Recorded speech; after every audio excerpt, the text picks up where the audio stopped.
Hello, my name is Fiona, and I'm a certified teacher and a Praxis coach with Study.com. Are you planning to take the Praxis Government and Political Science exam? This is an exam for secondary teachers and is Praxis Test Code 5931. This problem set includes questions from the subtopic of Comparative Politics and International Relations. Let's review the types of questions you can expect to encounter on the exam. Let's jump in. Question number 1. In which of the following political systems does a monarch share power with a constitutionally organized government? Absolute monarchy, proletarian monarchy, parliamentary monarchy, or presidential monarchy? Absolute monarchy is where the monarch has complete and unrestricted power, which does not involve sharing power with a constitutionally organized government. Proletarian monarchy is not a recognized political system and does not apply. Presidential monarchy is a misnomer, as presidential systems do not involve monarchs. The correct answer, therefore, is parliamentary monarchy, where the monarch shares power with a constitutionally organized government, typically involving a parliament. Question number 2. In which of the following economic systems do supply and demand dictate the production of goods and services?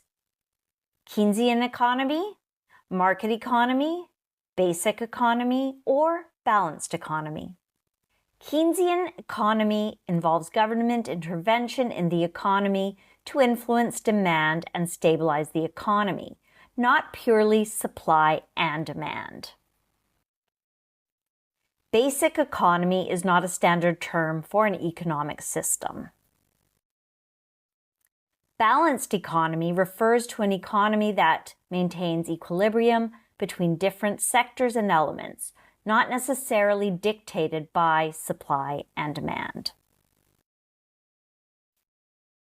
The correct answer here is market economy, where the production of goods and services is determined by supply and demand. Question number 3. High inflation typically impacts monetary policy by leading to a decrease in interest rates, leading to an increase in international tariffs, leading to an increase in interest rates, or leading to a decrease in international tariffs. High inflation does not typically lead to a decrease in interest rates, as lowering rates can further fuel inflation. An increase in international tariffs is related to trade policy, not directly to monetary policy. Decreasing international tariffs also pertains to trade policy and not monetary policy. The correct answer is leading to an increase in interest rates, as central banks often raise rates to combat high inflation by slowing down economic activity.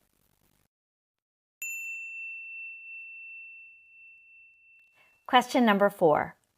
Which of the following organizations is largely responsible for monetary policy in the Eurozone?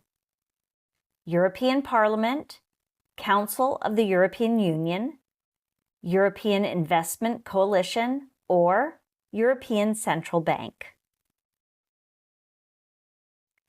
The European Parliament is involved in legislative processes but does not handle monetary policy.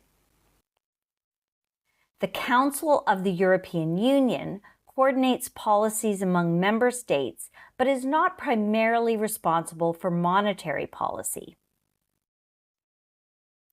The European Investment Coalition is not a recognized organization related to monetary policy. The correct answer here is the European Central Bank, which is responsible for setting and implementing monetary policy in the Eurozone. I trust I was able to clarify the types of questions you will find about the content area of comparative politics and international relations for the Praxis 5931 exam. Please remember to like and subscribe to this channel so that with Study.com's help, you will feel well equipped and well prepared for exam day. Bye for now.